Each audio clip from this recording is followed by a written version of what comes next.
प्रार्थना करते हुए टॉपिक रखा है, वो है परमेश्वर के राज्य का हिसाब। एक बार मेरे पीछे बोलेंगे, परमेश्वर के राज्य का हिसाब। मुझे एक्चुअली कुछ और समझ में नहीं आया प्रार्थना करते हुए, जो है ना, तब इसलिए ये टॉपिक रखा। सच में परमेश्वर के राज्य का जो हिसाब किताब है ना, हम हिसाब किताब को कह सकते हैं मैथमेटिक्स, जो है मैथमेटिक्स, गणित, गिनती। परमेश्वर के राज्य का जो हिसाब किताब जो है ना, वो सच में हमारी समझ से बिल्कुल बाहर है, बिल्कुल। मैं आज यीशु के द्वारा सिखाए गए सबसे ज्यादा शक्तिशाली और सबसे ज्यादा अद्भुत दृष्टांत पर आप सबका ध्यान जो है ना, वो एक बारी लेकर जाना चाहता हूं।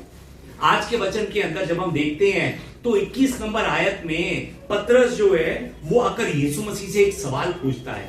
वो यीशु मसीह से कहता है कि यदि मेरा भाई अपराध करता रहे, यहां पर करता रहे का मतलब क्या है कि लगातार, आज भी कर रहा है, कल भी अगर करे, परसों भी करे, लगातार करता रहे, कर चुका हो, ये नहीं लिखा है कि लगातार करता रहे। तो यीशु आप बताइए कि मैं उसे कितनी बार क्षमा करूं? क्या मैं उसे 7 बार क्षमा करूं? 7 बार? ये पतरस का सवाल था कि यदि मेरा भाई अपराध करता रहे तो मैं उसे कितनी बार क्षमा करूं? क्या 7 बार क्षमा करूं? पतरस की बात सुनने के बाद यीशु मसीह उसे उत्तर देते हैं कि मैं तुझे ये नहीं कहता कि 7 बार, वरन 7 बार के 70 गुने तक, 7 बार के 70 गुने तक। यहां पर पतरस जो है ना, शायद क्षमा को एक मैथमेटिक्स का सवाल समझ रहा है, क्योंकि हर एक मैथमेटिक्स के सवाल का एक उत्तर होता है, उत्तर एक लिमिट होती है। अगर मैं कहूंगा 2 + 2 तो उसका उत्तर क्या होगा? 4। अगर मैं कहूंगा 5 + 5 तो उसका उत्तर क्या होगा? 10। मैथमेटिक्स के हर एक सवाल का एक उत्तर है। पतरस भी शायद क्षमा को एक उत्तर समझ रहा है, उत्तर, एक मैथमेटिक्स के सवाल का उत्तर, जिसकी एक लिमिट है क्षमा की, वो सोच रहा है। तभी तो वो पूछता है कि मैं कितनी बार क्षमा करूं? क्या मैं 7 बार क्षमा करूं? सच में क्यों पतरस 7 बार क्षमा करूं, ये यीशु मसीह से पूछता है। वो ये नहीं कहता कि मैं 4 बार क्षमा करूं या 3 बार क्षमा करूं, क्योंकि यहूदी जो है ना, यहूदी कल्चर के अंदर, यहूदियों का जो है ना कल्चर, वो ये है कि किसी भी आदमी को वो 3 से 4 बार क्षमा करते हैं। ये व्यवस्था में भी लिखा हुआ है। जब हम योएल की पुस्तक देखते हैं, योएल की पुस्तक में भी परमेश्वर लिखकर बताता है कि मैं इनके अपराधों को 3-4 बार क्षमा करूंगा। इसलिए यहूदी भी जो है ना, वो 3-4 बार क्षमा करते हैं और 5वीं बार वो डंडा उठा लेते हैं। हाँ, क्यों पतरस ने 7 बार तक मैं उसको माफ करूं, क्यों ये 7 बार शब्द कहा? उसके 2 कारण हो सकते हैं। तो पहला कारण यह हो सकता है कि यहूदियों का जो कल्चर है ना, उस कल्चर के अंदर जो 7 नंबर है ना, वो परफेक्शन की निशानी है, परफेक्शन की निशानी है। यदि आपने कोई भी काम 7 बार किया है तो इसका मतलब यह है कि आपने अपनी तरफ से पूरी कोशिश की है वो काम करने की। यदि आपने कोई भी काम 7 बार किया है ना, तो इसका मतलब है कि आपने परफेक्ट बनकर पूरा जोर लगा लिया है। 7 नंबर, ये जो है ना 7 नंबर, 7 परमेश्वर के साथ लगाया जाने वाला शब्द है, ये अक्षर है। ये पहला कारण हो सकता है कि शायद पतरस ने भी किसी को 7 बार माफ किया हो और वो यीशु के सामने आया हो। अब दूसरा कारण ये हो सकता है कि जब हम पतरस के जीवन को देखते हैं तब हम जान सकते हैं कि पतरस का एक अलग अपना चरित्र था। पतरस एक अलग अपने कैरेक्टर का इंसान था। वो हर एक काम में यीशु का जो ध्यान है ना, वो खुद पर लेकर जाने के लिए बहुत कोशिश करता था। वो हर एक बात में खुद को दूसरों से आगे रखने की कोशिश करता था। वो हर एक बात में प्रधानगी करने की कोशिश करता था।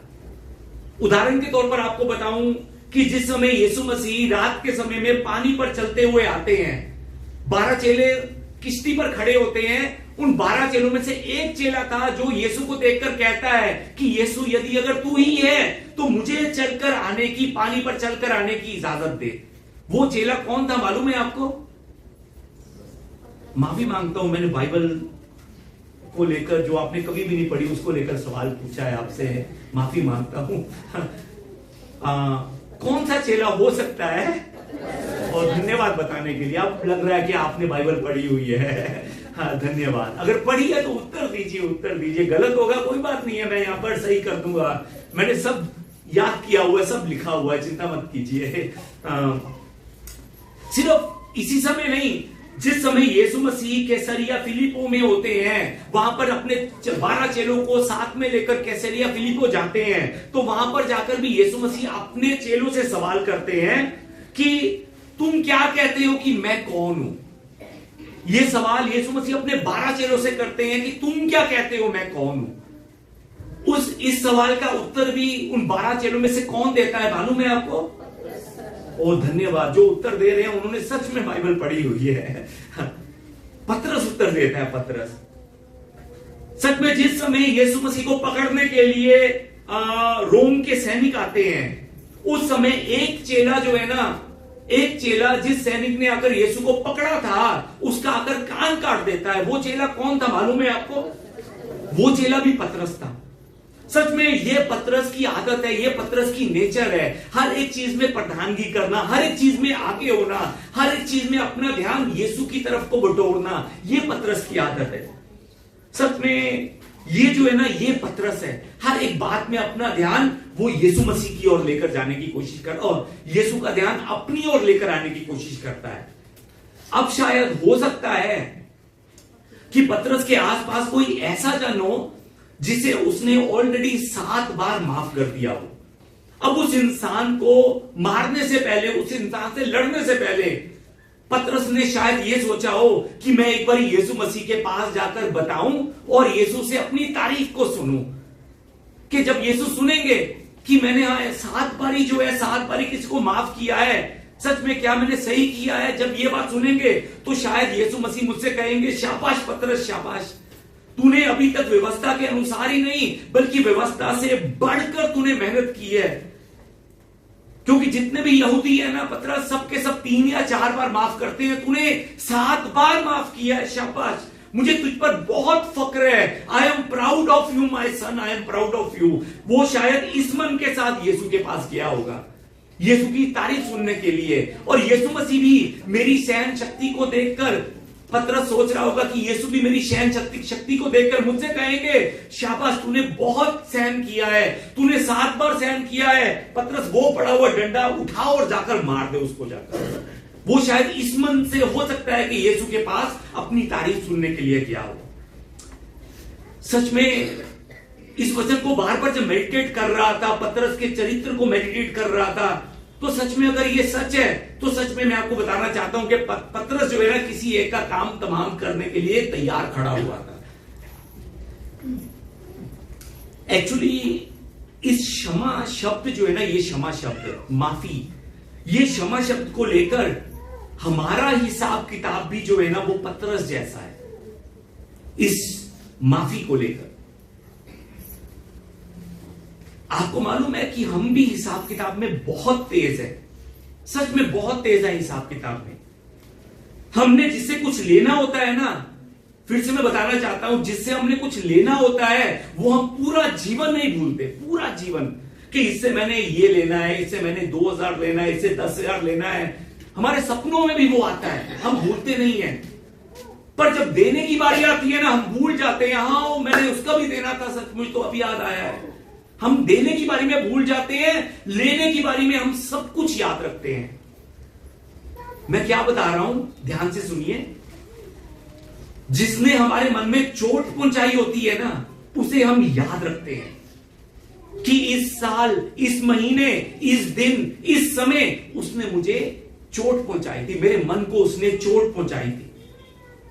पर जिसे हमने चोट दी होती है ना, उसे हम चोट देकर भूल जाते हैं कि मैंने किसी को चोट पहुंचाई भी है कि नहीं। जो बात कर रहा हूं समझ पा रहे हैं? सच में इस बार वचन की तैयारी करते हुए मैंने अपने बारे में भी बहुत सोचा। सच में मैंने किस किस की गलतियों को माफ किया, किस किस की गलतियों को इग्नोर किया। मैंने सच में लिस्ट तैयार की, बहुतों के नाम लिखे हुए हैं। किस किस का लिखा है वो नहीं बताऊंगा, बहुतों के नाम लिखे हैं। जिस जिसकी गलतियों को मैंने इग्नोर किया, जिस जिसकी गलतियों को मैंने माफ किया, मैंने बहुतों के नाम लिखे हैं। पर जब मैंने ये सोचना शुरू किया कि सच में आप में से किस किसने मेरी गलतियों को माफ किया होगा, तो सच में मुझे किसी का नाम याद में नहीं आया। क्यों? मुझे लगा कि मैंने किसी को कोई चोट पहुंचाई नहीं। मुझे लगा कि सब मुझे चोट देते हैं, मैं किसी को चोट नहीं पहुंचाता, मुझे ऐसा लगा। जो बात कर रहा हूं समझ रहे हैं? सच में हम इतने तेज हैं हिसाब किताब में कि जिससे मैंने चोट खाई है उसे हम याद रखते हैं, जिसको पहुंचाई है उसे हम बिल्कुल भी याद नहीं रखते। सच में मैं आपको यही समझाना चाहता हूं कि जब हमें दूसरों से चोट लगती है तब हम उसे गिनते हैं कि 1 बार, 2 बार, 3 बार, 4 बार, 5 बार, 6 बार, 7 बार मैंने उसे क्षमा किया है। क्षमा सच में मैंने इतनी बारी मैंने बर्दाश्त किया है। हम उस बर्दाश्त की गई हर एक चोट को याद रखते हैं, पर जब हम किसी को चोट पहुंचाते हैं तो हम बहुत आसानी से भूल जाते हैं कि मैंने उसको चोट पहुंचाई है। हम गिनते नहीं है, हम बिल्कुल भूल जाते हैं कि हां मेरे ये बोलने से उसको ये चोट लगी होगी। कभी सोचते भी नहीं है उस चीज के बारे में। हमें तो लगता है कि मैंने तो मजाक किया था, मजाक, मैं तो बातचीत कर रहा था, मैं तो बात कर रहा था दूसरे से। सच में किसी की अच्छाई जो है ना, अच्छाई कभी भी गौर कीजिएगा, 5 से 10 मिनट से ज्यादा उसकी अच्छाई की बातें नहीं होती। पर अगर किसी की बुराई करनी हो ना, हमें 5 घंटे दे दो, वो भी हमें कम पड़ जाते हैं। वो भी मैं सही बोल रहा हूं कि गलत बोल रहा हूं? सच में आज के वचन में यीशु मसीह जो है ना, यीशु मसीह पतरस से कहते हैं कि दूसरों को क्षमा 7 बार नहीं, दूसरों को क्षमा 7 बार नहीं, बल्कि 7 बार के 70 गुना तक माफ कर। कितनी बार? 7 बार के 70 गुना तक। मैं गिनती में बहुत ज्यादा अच्छा तो नहीं हूं, पर फिर भी अगर मैं हिसाब लगाऊं 7 बार के 70 गुना कितने बनते हैं? 7 बार के 70 गुना 490, 490, 490 बार क्षमा कर। क्या मतलब हुआ इसका? यीशु मसीह पतरस से कहते हैं कि एक दिन में एक ही इंसान को तू कितनी बार क्षमा कर? फिर से बताता हूं, फिर से यीशु मसीह कहते हैं 7 बार के 70 गुना। कैलकुलेटर से हिसाब कर देखिए, 7 बार के 70 गुना कितने बनते हैं? 490। यीशु मसीह पतरस को क्या कह रहे हैं कि तू एक दिन में एक इंसान को कितनी बार क्षमा कर? कितनी बार? सच में एक ही दिन में एक ही इंसान को 490 बार। चाहे तेरी चोट जितनी मर्जी गहरी क्यों ना हो, उसे तो कितनी बार क्षमा कर? कितनी बार? यहां पर यीशु मसीह जो है ना, वो क्षमा को लेकर, माफी को लेकर एक जो पहला पॉइंट जो बताते हैं ना, पहला पॉइंट क्षमा को लेकर, यहां पर देखिए, यहां पर बच्चे को क्षमा कीजिए, 490 बार क्षमा करना है हमने आज से एक ही बच्चे को। हाँ, यीशु मसीह जो है ना, यीशु मसीह यहां पर क्षमा को लेकर, माफी को लेकर पहला पॉइंट ये बताते हैं कि क्षमा करने का मतलब जो है ना, वो गिनती को याद करना नहीं है, गिनती को भूल जाना है, भूल जाना। ये क्षमा करने का मतलब है। कोई आप में से कोई है जो 490 बार एक ही दिन में एक ही आदमी की गलतियों को कागज पर नोट कर रहा हो कि आज इसने 1 बारी, फिर इसने 2 बारी, 3 बारी, 4 बारी? कोई ऐसा नहीं करता। यीशु मसीह कहते हैं कि 7 के 70 गुना के गिनती को भूल जाना, यह क्षमा करने का अर्थ है, यह क्षमा करने का। सच में यदि आप सच में प्रभु यीशु के करीब जा रहे हैं ना, तो आप गिनती को याद नहीं रखेंगे, बल्कि आप गिनती को भूलना शुरू कर देंगे, भूलना। यह परमेश्वर के राज्य का मैथमेटिक्स है, यह परमेश्वर के राज्य का मैथ है। अब क्षमा को समझने से पहले, अगर आप क्षमा को सही तरह से समझना चाहते हैं ना, तो क्षमा को समझने से पहले हमें प्रेम को समझना बहुत जरूरी है। क्योंकि यदि हम प्रेम को नहीं समझेंगे ना, तो हम माफी को, क्षमा को समझ नहीं पाएंगे। हमारे भारत में एक कहावत है, प्रेम करने वाला प्रेम करना जानता है, उसी तरह से क्षमा पाने वाला भी क्षमा देना जानता है। एक बार मेरे पीछे बोले, प्रेम करने वाला, माफी मांगता हूं, प्रेम पाने वाला प्रेम करना जानता है, क्षमा पाने वाला क्षमा करना जानता है। हालेलुया।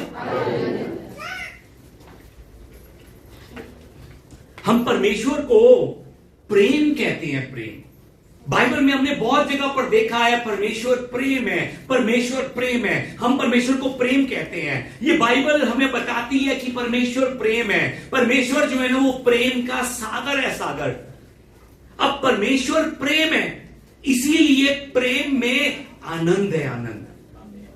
नफरत में आनंद नहीं है, नफरत में गुस्सा है, पर प्रेम में आनंद है। क्यों? क्योंकि परमेश्वर प्रेम है। इसलिए हम सब जानते हैं कि परमेश्वर प्रेम है, इसीलिए प्रेम में आनंद है। और दूसरों से प्रेम करने वाला भी इसीलिए आनंद से भर जाता है। पर कभी आपने इस बात को सोचा है कि मैंने जिससे प्रेम किया उससे प्रेम कर कर मुझे दुख ही दुख मिला। मैंने जिससे प्रेम किया उससे प्रेम कर कर मुझे तकलीफें सहनी पड़ी। मैंने जिससे प्रेम किया उससे प्रेम कर कर मुझे परेशानियां सहनी पड़ी। कभी सोचा है आपने इस चीज को लेकर? हम कहते हैं कि परमेश्वर प्रेम है, प्रेम में आनंद है। पर अगर मैं प्रेम करता हूं तो मुझे क्या सहना पड़ता है? दुख। अगर मैं प्रेम करता हूं मुझे परेशानी सहनी पड़ती है। अगर मैं प्रेम करता हूं तो मुझे जो है ना मुझे तकलीफें सहनी पड़ती है। अगर सच में प्रेम परमेश्वर तक लेकर जाता है तो मुझे प्रेम करने के बाद तकलीफ क्यों मिलती है? क्यों? हम में से कोई है जिसने प्रेम किया हो बदले में उसे तकलीफ मिली हो? हाथ मत उठाइएगा, बहुत होंगे, बहुत। सच में मैंने प्रेम किया मुझे दुख मिला, मैंने प्रेम किया मुझे परेशानियां मिली। क्यों? हो सकता है कि आपके मन में भी ऐसे सवाल हो सकता है कि आप भी मन में कह रहे हो, पास्टर जी बिल्कुल सही कह रहे हैं, आप बिल्कुल सही कह रहे हैं कि मैंने प्रेम किया मुझे दुख मिला, मैंने भरोसा किया मुझे परेशानी मिली, मैंने प्रेम किया मुझे सच में तकलीफें सहनी पड़ी।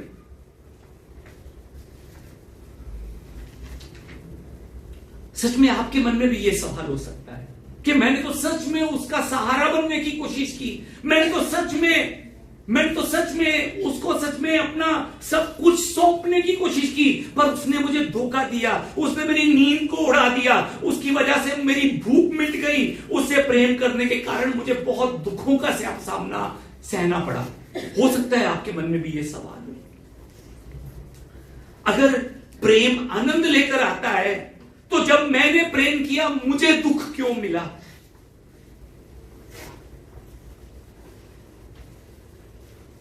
आज मैं आपको यह समझाना चाहता हूं कि सच में प्रेम हमें आनंद से भर देता है। प्रेम जो है ना वो सच में हमें आनंद की ओर ले जाता है। प्रेम जो है ना वो हमें परमेश्वर से जोड़ता है। पर अगर प्रेम हमें दुख की ओर लेकर जा रहा है, अगर प्रेम हमें दुखी कर रहा है, अगर प्रेम हमें दुख दे रहा है, तकलीफ दे रहा है, तो इसका मतलब क्या है? इसका मतलब यह है कि अभी तक भी हम प्रेम को समझे ही नहीं है कि प्रेम क्या है। जो बात कर रहा हूं समझ रहे हैं? सच में अभी तक हम प्रेम को समझे ही नहीं है कि प्रेम क्या है। प्रेम, आज इंसान को प्रेम का सही मतलब नहीं मालूम। आज इंसान जिसको प्रेम कहता है ना, एक्चुअली वो प्रेम नहीं है। तभी तो इंसान प्रेम कर कर भी दुखी है, तभी तो इंसान प्रेम कर कर भी परेशान है। क्यों इंसान का दिल प्रेम कर कर बार बार टूट जाता है?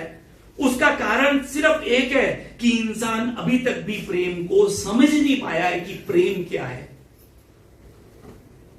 इसीलिए आज हमें पहले प्रेम को समझना जरूरी है। प्रेम को, तभी हम क्षमा को समझ पाएंगे। आज अगर आप इस बात को समझ गए ना कि ये प्रेम क्या है, तो आज आप आनंद की भरपूरी में अपना जीवन बिताना शुरू कर देंगे। आज से आप फिर आपको मैं ये याद दिलवाना चाहता हूं कि परमेश्वर प्रेम करता है तो आनंद, पर इंसान प्रेम करता है तो दुखी। और अगर आज आपको प्रेम कर कर भी दुख मिल रहा है तो इसका मतलब है कि अभी तक प्रेम आपने किया ही नहीं, अभी तक आपने प्रेम को समझा ही नहीं है।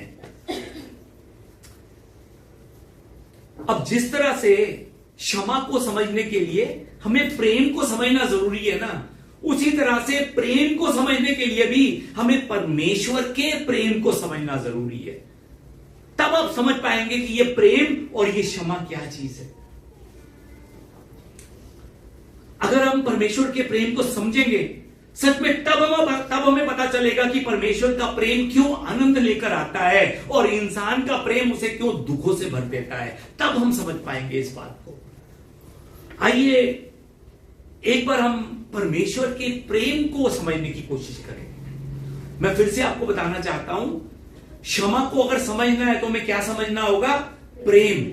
पर अगर प्रेम को समझना है तो हमें क्या समझना होगा? परमेश्वर का प्रेम। इस परमेश्वर के प्रेम को आइए हम एक बार समझते हैं। फिर इस सृष्टि की रचना करने वाला कौन है? परमेश्वर। सच में क्या आपको विश्वास है? परमेश्वर ने सृष्टि की रचना की।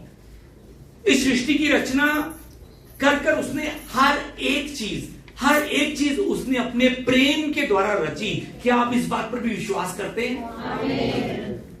सच में ये जो रचना जो परमेश्वर की हमें दिखाई दे रही है ना, ये परमेश्वर की रचना परमेश्वर के प्रेम की निशानी है, प्रेम की। क्या आप इस बात पर विश्वास करते हैं? परमेश्वर ने सूरज, चांद, तारे बनाए। परमेश्वर ने पेड़ पौधों को बनाया। परमेश्वर ने पक्षी बनाए। परमेश्वर ने मछलियों को बनाया। परमेश्वर ने जानवरों को बनाया। परमेश्वर ने इंसान बनाए।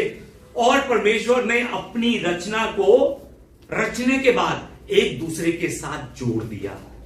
याद रखिएगा, उसने अलग नहीं कर दिया, उसने एक दूसरे के साथ जोड़ दिया, एक दूसरे के साथ जोड़कर रखा, जोड़कर।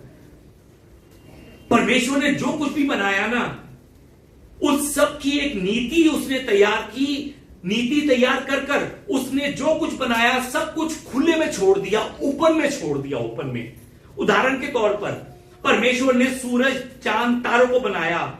और तारों को बनाने के बाद, सूरज को बनाने के बाद परमेश्वर ने क्या किया? उन्हें खुले आसमान में छोड़ दिया, खुले आसमान में।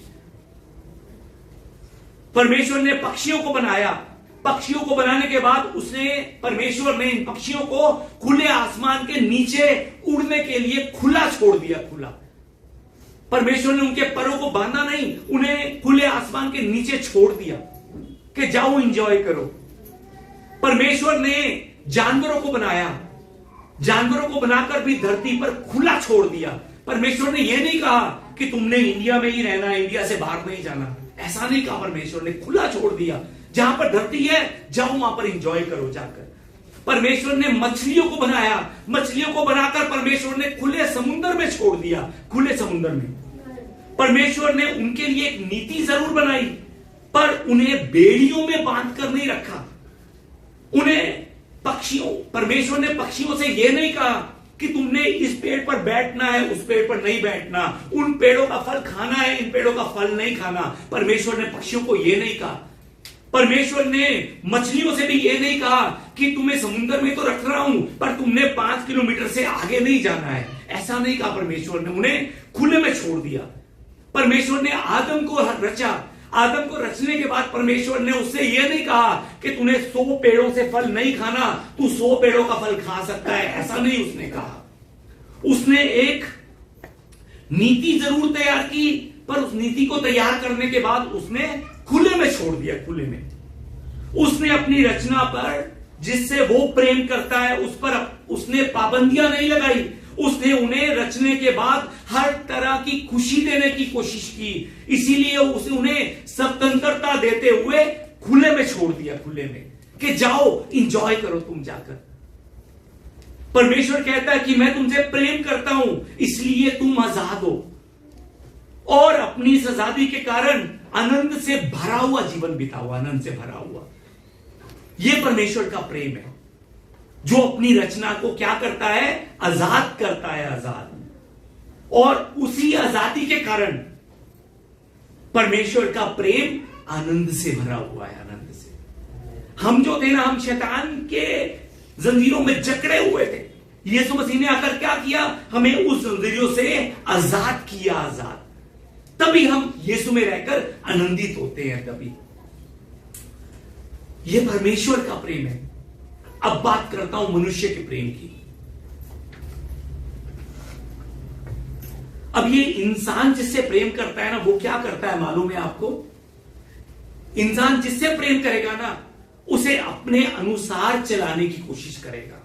इंसान जिससे प्रेम करेगा ना, उसे एक तरह से अपना गुलाम बनाने की कोशिश करेगा। उदाहरण के तौर पर आपको बताता हूं कि अगर आपको तोता पसंद है, तोता पैरट पसंद है, आप पैरट से बहुत प्यार करते हैं, आपको पैरट बहुत अच्छे लगते हैं, तोते बहुत अच्छे लगते हैं, तो अपने प्यार को दर्शाने के लिए आप क्या करोगे? तोता पकड़ोगे और उसे पिंजरे में बंद कर दोगे, पिंजरे में। सच में अगर आपको कबूतर पसंद है, तो उस प्यार को दर्शाने के लिए आप क्या करोगे? कबूतर पकड़ोगे और एक पिंजरे में बंद कर दोगे। अगर आपको कुत्ते पसंद है, तो आप कुत्ते को पकड़ोगे, घर में रखोगे और एक पट्टा उसके गर्दन पर लगा दोगे, उसके गले पर लगा दोगे। ये इंसान का प्यार है। अगर आपको मछलियां पसंद है, तो आप क्या करोगे? एक छोटे से डब्बे में पानी डालकर उन मछलियों को रख दोगे और दूसरों को दिखाओगे कि मुझे मछलियां बहुत अच्छी लगती हैं, मैं मछलियों से बहुत प्यार करता हूं। हम जो भी जिससे भी प्यार करते हैं ना, उसको हम जकड़ कर रख देते हैं, हमने जंजीरों में बांध कर रख देते हैं। उन मछलियों को भी जिसको परमेश्वर ने खुले समुद्र में आजाद छोड़ने के लिए बनाया था, और उन्हें छोटे से डब्बे में, उन मछलियों को छोटे से डब्बे में, एक्वेरियम में बंद कर कर हम अपने प्रेम को लोगों को दिखाते हैं कि देखो मैं इनसे इतना प्रेम करता हूं, देखो मैं इनसे इतना प्रेम करता हूं। जो बात कर रहा हूं समझ रहे हैं? अगर हम सच में बच्चों से प्रेम करते हैं ना, तो हम ये चाहते हैं कि ये बच्चे हमारी मर्जी अनुसार उठें, हमारी मर्जी अनुसार ये पढ़े। जब मैं कहूं पढ़, उस समय ये पढ़े। जब मैं कहूं कि खाना खा, उस समय ये खाना खाएं। जब मैं कहूं सो जा, उस समय ये सो जाएं। जब मैं कहूं कि मुझसे बातें कर, तब मुझसे बातें करें। ये इंसान का प्रेम है। ये हर एक चीज को अपनी मर्जी के अनुसार चलाना। मैं आपको यह बताना चाहता हूं कि इंसान जिससे प्रेम करता है ना, उसे हमेशा बंधन में बांधने की कोशिश करता है, बांधने की, उसे अपने मर्जी अनुसार चलाने की कोशिश करता है। और यही बंधन इंसान के सभी दुखों का कारण है, सभी दुखों का। समझ रहे हैं जो कह रहा हूं आपसे? इंसान जिससे प्रेम करता है ना, उसके चारों तरफ इतने बंधन लगा देता है ना कि तूने ये नहीं करना, तूने वो नहीं करना, तूने इससे नहीं मिलना, तूने उससे नहीं मिलना, तूने यहां नहीं जाना, तूने वहां नहीं जाना, जिससे मैं कहूंगा उसके पास ही जाना है। इतने बंधन खड़े कर देता है, और इंसान के यही बंधन इंसान को दुखों से भर देते हैं, दुखों से। प्रेम पाने वाला जो है ना, प्रेम पाने वाला आजादी चाहता है, परंतु प्रेम करने वाला ये सोच सोच कर दुखी होता रहता है कि वो तो मेरी बात ही नहीं मानता, मैं जो कहता हूं वो तो ये करता ही नहीं है, वो मुझे समझता ही नहीं है। और फिर इंसान इसी बात को याद करता हुआ दुखी होता है कि मैंने तो उसके साथ इतना प्रेम किया, मैंने तो उसके साथ इतना कुछ किया, पर उसने मुझे दुख ही दुख दिया। मैंने तो उसका इतना साथ दिया, पर उसने मुझे परेशान ही परेशान किया। परमेश्वर का प्रेम और इंसान का प्रेम, क्या अंतर है? समझ पा रहे हैं? समझ पा रहे हैं?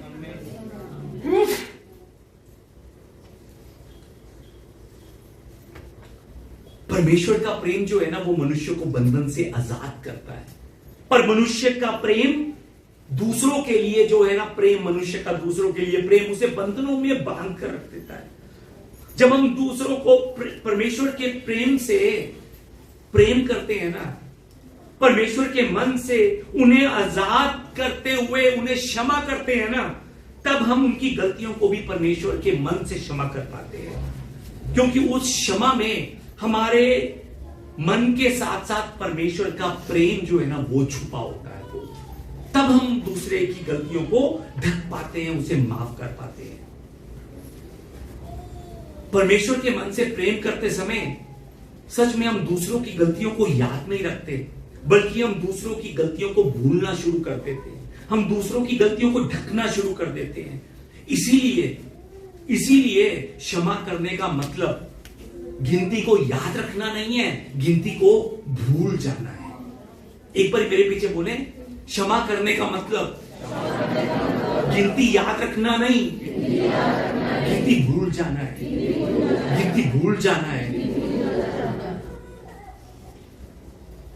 दूसरी बात आपको यह बताना चाहता हूं कि क्षमा जो है ना, क्षमा आपके जीवन में शैतान के प्लान को खत्म कर देती है, मिटा देती है। और सिर्फ यही नहीं, उसके साथ साथ आपके पुराने दर्द को मिटाकर आपको आनंद की ओर लेकर जाती है।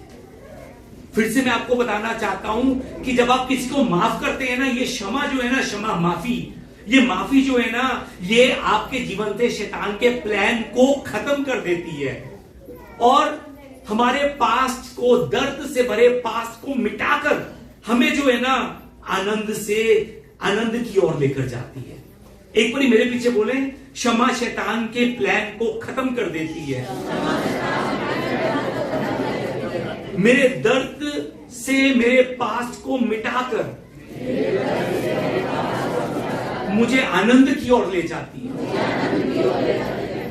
सच में यीशु मसीह चाहते हैं कि हम अपने जीवन में शैतान के प्लान को खत्म कर दे। यीशु मसीह चाहते हैं, तभी तो यीशु मसीह मत्ती की पुस्तक अध्याय 6 में इस तरह से कहते हैं प्रार्थना करने के लिए। 6 नंबर अध्याय में यीशु मसीह सिखाते हैं कि हमने क्या प्रार्थना करनी है। उन प्रार्थना में यीशु मसीह हमें क्या कहते हैं कि सो तुम इस रीति से प्रार्थना किया करो। किस रीति से? जिस प्रकार हमने अपने अपराधियों को क्षमा किया है, वैसे ही तू भी हमारे अपराधों को क्षमा कर। यीशु मसीह कहते हैं कि यह प्रार्थना किया करो, इस रीति से प्रार्थना किया करो कि जिस प्रकार हमने अपने अपराधियों को क्षमा किया है, जिन्होंने मुझे तकलीफ दी है, जिस तरह से मैंने प्रभु ने क्षमा किया है ना, उसी तरह से प्रभु आप भी मेरे अपराधों को क्षमा कीजिए। आप भी, यीशु मसीह चाहते हैं कि आप दूसरों की गलतियों को ढकें। अगर आप दूसरों की गलतियों को ढकेंगे तो पिता परमेश्वर आपकी गलतियों को ढकेगा। अगर आप दूसरों की गलतियों पर पर्दा डालेंगे तो पिता परमेश्वर आपकी गलतियों पर भी क्या डालेंगे? पर्दा डालेंगे। बहुत से लोग जो है ना कलीसिया को पवित्र जगह समझते हैं। मैं आपको बताना चाहता हूं, कलीसिया पवित्र जगह है, पर कलीसिया में इकट्ठे होने वाले लोग पवित्र नहीं है। ये पवित्र लोगों की इकट्ठे होने की जगह नहीं है, ये पापियों की इकट्ठे होने की जगह है। सच में कलीसिया में सब पापी इकट्ठे होते हैं। सब पापी इकट्ठे होकर परमेश्वर के सामने आकर अपनी गलतियों का पश्चाताप करते हैं। परमेश्वर के प्रेम के लिए सब पापी मिलकर धन्यवाद करते हैं कि प्रभु मैं इतना बड़ा पापी था, मैंने इतनी गलतियां की थी कि आपने मुझे मेरी गलतियों से माफी दी, आपका धन्यवाद। ये पापियों की इकट्ठे होने की जगह है। अब अगर आप सोचिए कि एक तरफ आप कलीसिया में आकर परमेश्वर से पश्चाताप कर रहे हैं, परमेश्वर के सामने आकर अपनी गलतियों की माफी मांग रहे हैं, अब दूसरी तरफ आप अपनी कलीसिया के भाई बहनों के पीछे उनकी बुरी बातें करें कि वो ऐसा है, वो वैसा है, वो नहीं बदलेगा, मैंने तो बहुत किया, वो नहीं सुधरेगा। अगर हम उनके पीछे उनकी बुरी बातें करें, उनकी गलतियों को ना ढकें, तो सच में ध्यान से सुनिए, मैं आपको बताना चाहता हूं कि अगर हम ऐसा करते हैं ना, हम पश्चाताप परमेश्वर से करते हुए दूसरों की गलतियों को नहीं ढकते, तो सच में हम अपने जीवन में शैतान के प्लान को एक्टिव कर रहे हैं। एक्टिव शैतान को तैयार कर रहे हैं कि मुझे पकड़ने के लिए तैयार हो जा। अभी आपको बताया था कि सच में अगर हम किसी की तारीफ करेंगे ना, तो 5 या 10 मिनट खत्म कर पाएंगे, उससे ज्यादा तारीफ नहीं होगी। कभी कर देखिएगा किसी की तारीफ, लिख कर देखिएगा। पर जब किसी की आप गलतियां निकालनी शुरू करेंगे ना, तो 5 घंटे भी आपको कम लगेंगे गलतियां निकालने के लिए।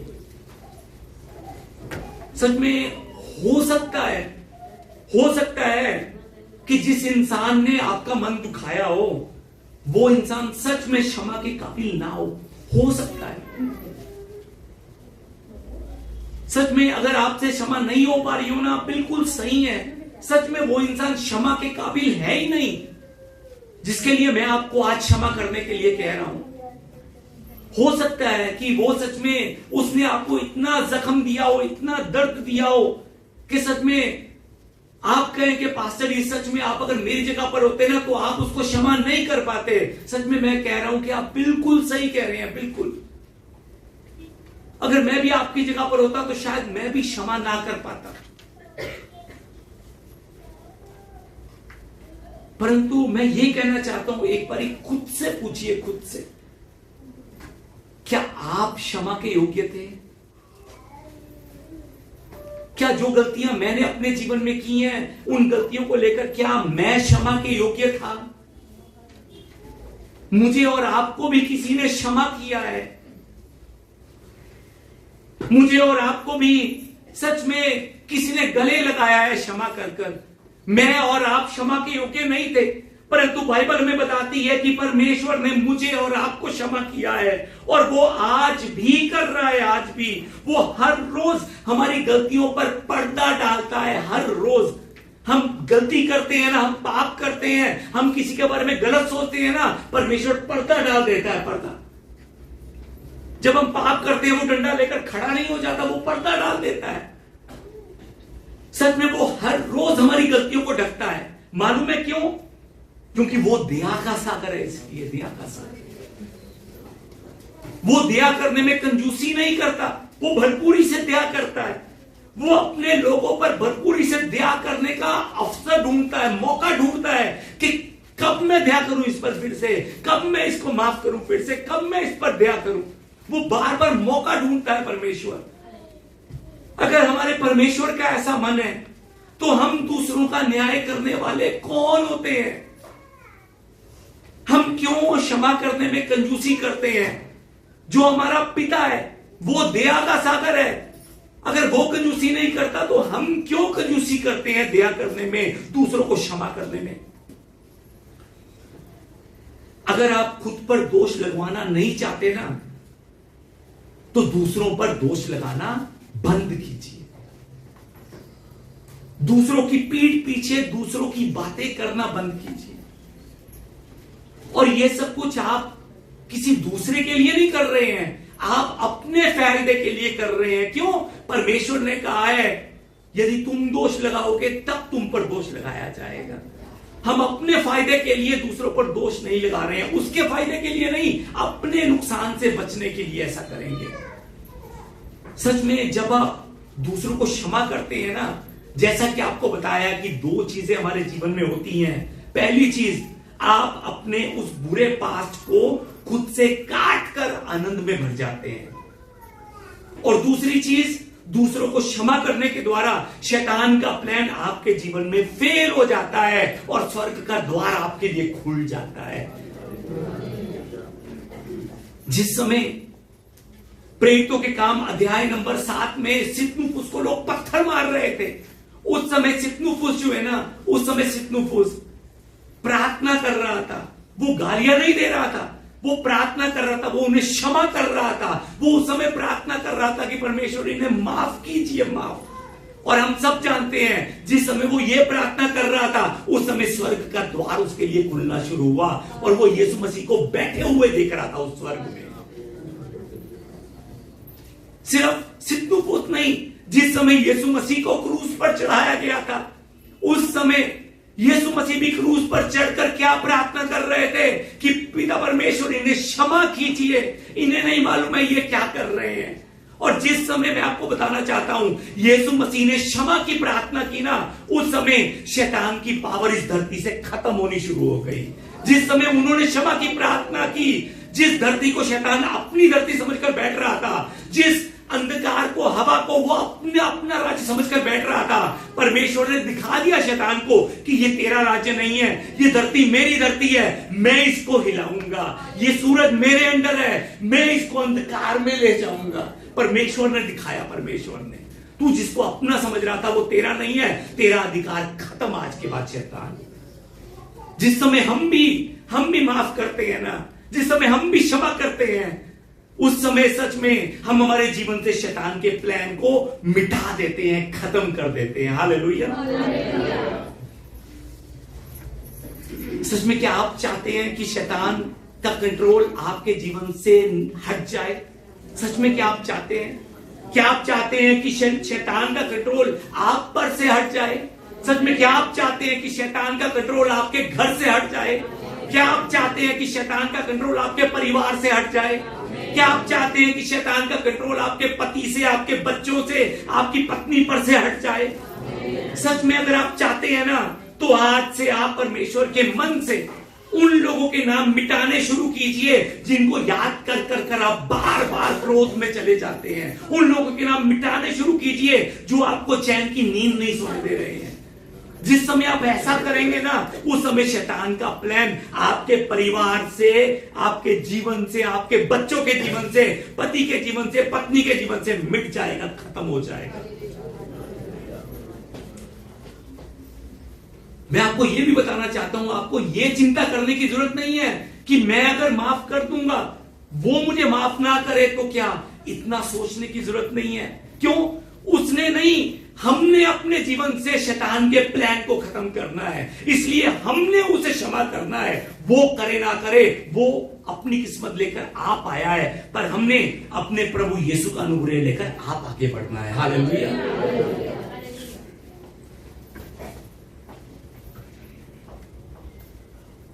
आज का वचन सुनकर हो सकता है कि आपके मन में एक और सवाल हो कि पास्टर जी, सच में आपको लगता है कि मैं दूसरे को माफ कर पाऊंगा?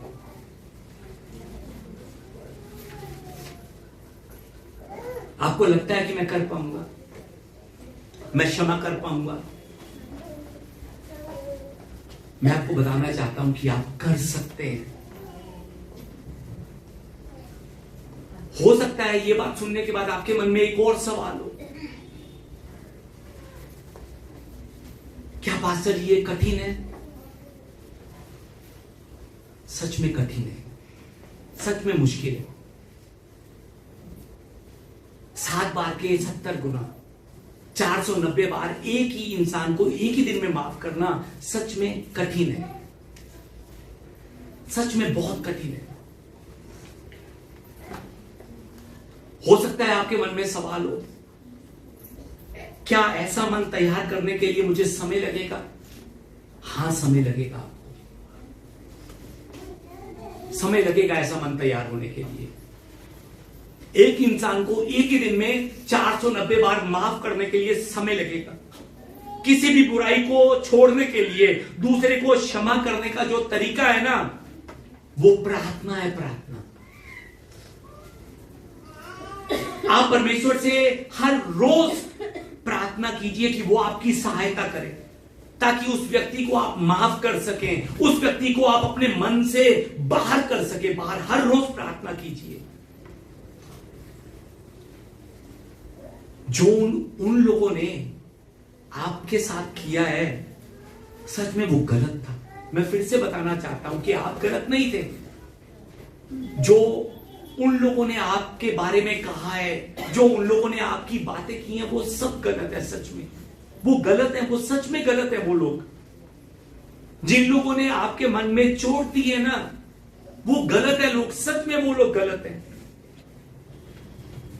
मैं उनकी साइड नहीं ले रहा हूं, वो गलत हैं।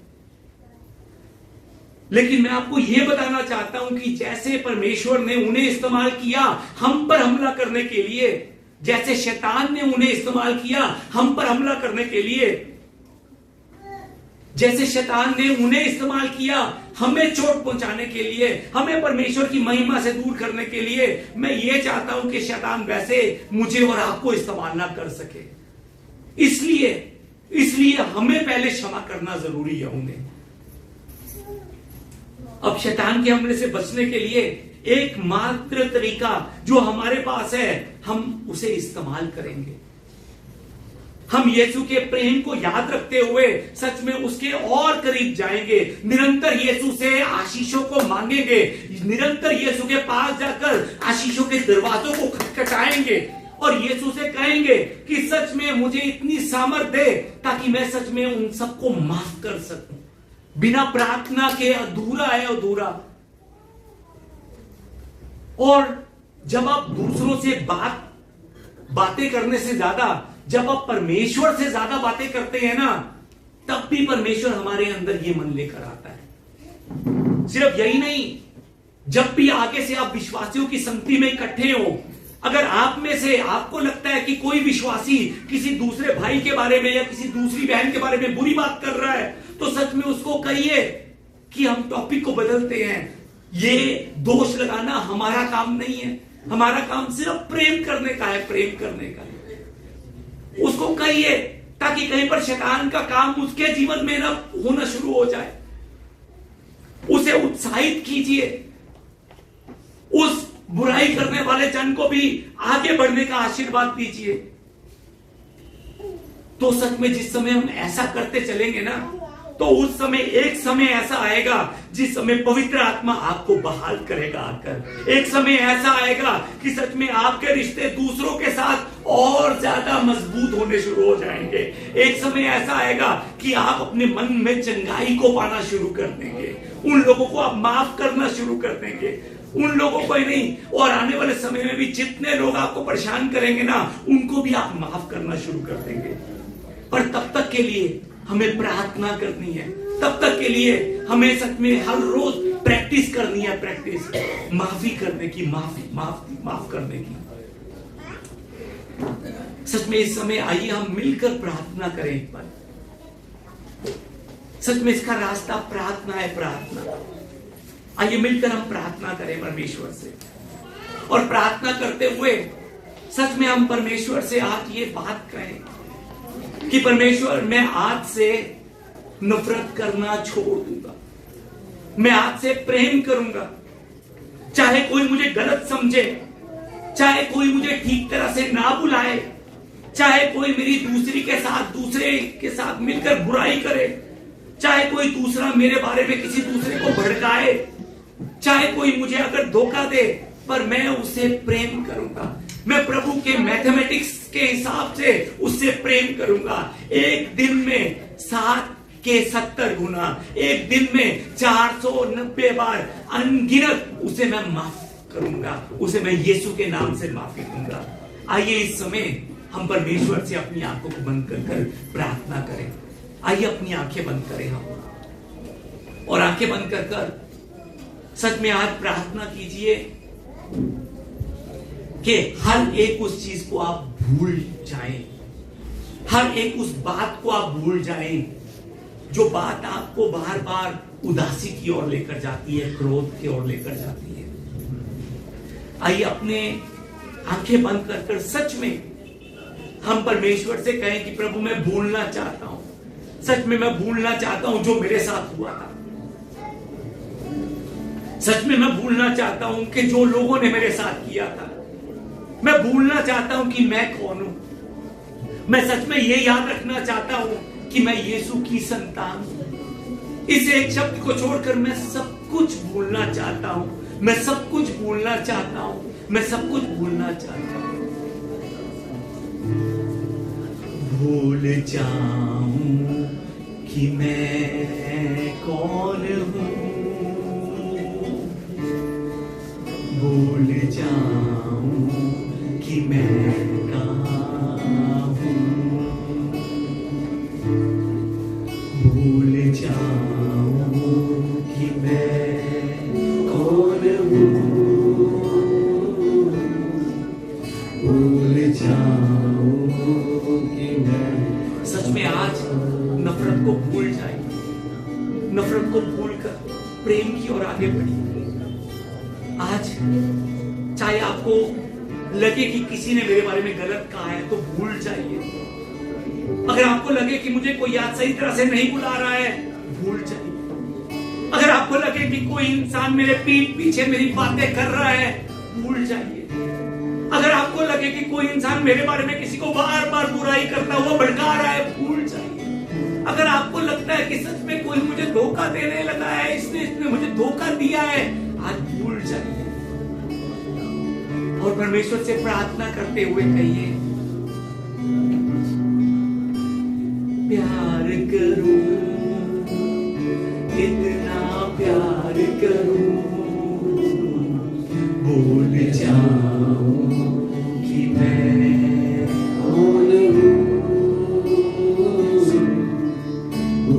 जाऊं कि मैं कहाँ हूँ, भूल जाऊं कि मैं कौन हूँ,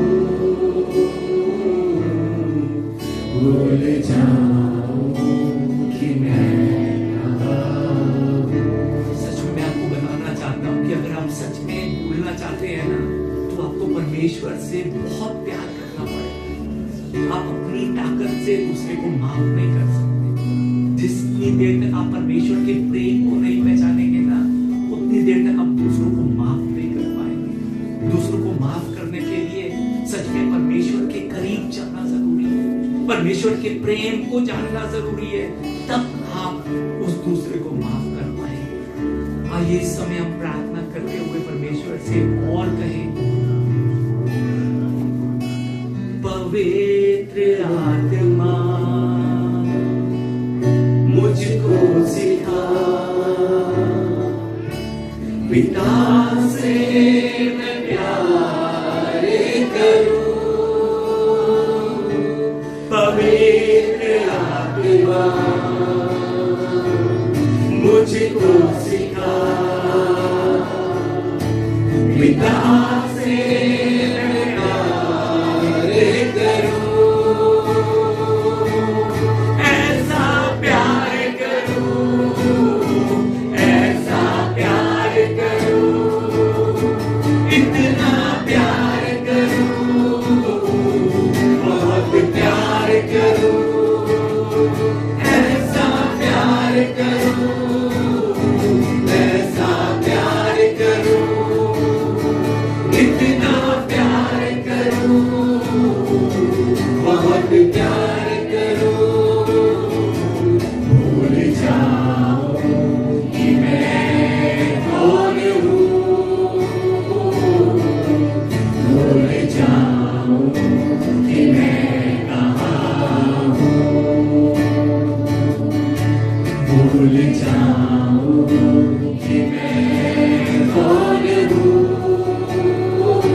परमेश्वर के प्रेम को याद रखिए। परमेश्वर ने आपसे कितना प्रेम किया। सच में हो सकता है कि वो इंसान जिसको आज परमेश्वर क्षमा करने के लिए कह रहा हो, वो क्षमा के लायक ना हो, पर आज इस बात को याद रखिए कि मुझे भी किसी ने क्षमा किया है, मुझे भी किसी ने गले लगाया है, तो आज मैंने भी किसी को क्षमा करना है, मैंने भी दूसरे की गलतियों को ढक कर उस पर पर्दा डालना है। आइए हम परमेश्वर से प्रार्थना करते हुए आगे बढ़े। जैसे पिता ने मुझसे प्यार किया, बदले में प्यार करूं, जैसे पिता ने मुझसे प्यार किया, बदले में प्यार करूं,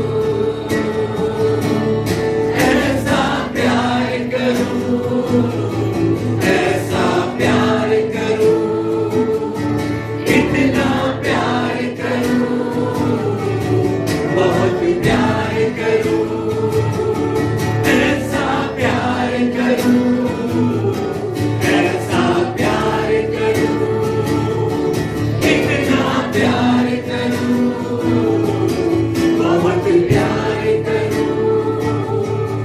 भूल जाऊं कि मैं कौन हूँ, भूल जाऊं कि मैं कहाँ हूँ, भूल जाऊं कि मैं कौन हूँ, भूल जाऊं कि मैं कहाँ हूँ। पिता परमेश्वर, आप बताइए मैं कितनी बार क्षमा करूं? क्या मैं 7 बार क्षमा करूं या 8 बार क्षमा करूं? या 10 बार क्षमा करूं? पिता आप बताइए।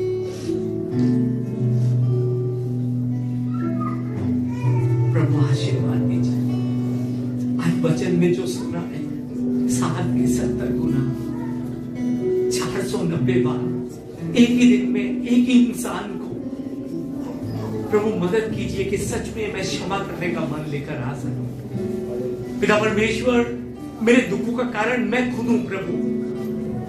पिता परमेश्वर, मैं प्रेम तो करता हूं पर मुझे प्रेम का अर्थ नहीं पता था। प्रभु आज वचन में आपने बताया कि प्रेम करना आजाद करना है, पर प्रभु अभी तक जिसको मैं प्रेम कर रहा था उसको मैं अपना गुलाम बनाने की कोशिश कर रहा था।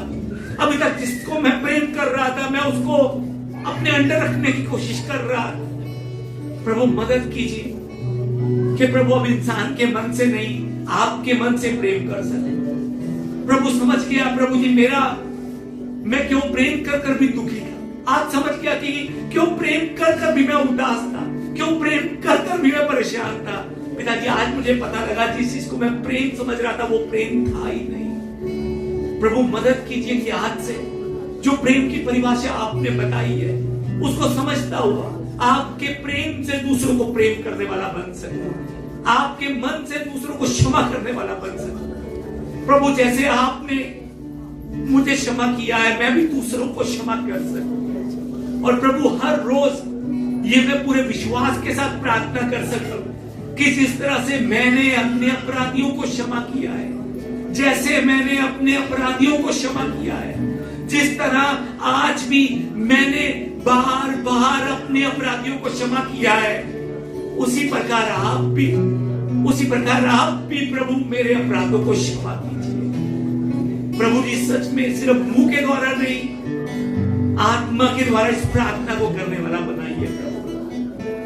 मदद कीजिए प्रभु, हमें प्रेम का सागर बनाइए प्रभु यीशु मसीह में डूब जाने वाला बनाइए प्रभु, ताकि ये नामुमकिन भी हमारे लिए मुमकिन हो सके।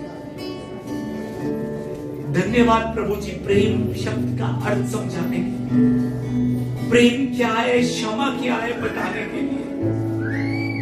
धन्यवाद परमेश्वर।